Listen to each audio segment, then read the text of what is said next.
Guys কি অবস্থা সবার? আশা করি সবাই ভালো আছো। ওয়েলকাম টু রাহাত 11টা ব্লগ গাইস। তো সামনে দেখতে পারতেছো সাইকেল, আর তারই সামনে ওই দেখো অনেক দূরে গাইস ট্রাক যাচ্ছে, এখন সেটা দেখতে পাবে না তোমরা। আর এই দেখো পুরো রোডটা পুরো অন্ধকারে ছোঁয়া গাইস। আর আসতেছে সেই দিন যে রমজান কাছাকাছি গাইস। তো সিজনের সময় আমার এমন কোনো রাতের কোনো ঘন্টা নাই যে এই রোড দিয়ে যাই না। 1টা থেকে 5টা পর্যন্ত, 2টা 3টা 4টা 5টা, একেবারে চান রাতের দিন তো ভোরবেলা, মানে ওই দিন তো আর কোনো রাত থাকে না, সূর্য উঠে যায় তারপর বাসায় যাই।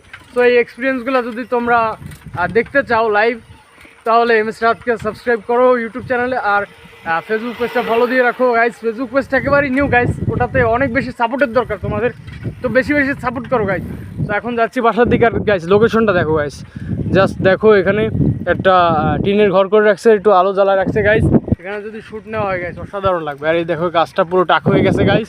আর এখন হচ্ছে বাসার দিকে যাচ্ছি, তো পেট খালি তাই মাথাও খালি, বলবার বকতেছি। তো সবাই কিছু মনে করো না, তোমরা সাবস্ক্রাইব করো এবং ফলো করো।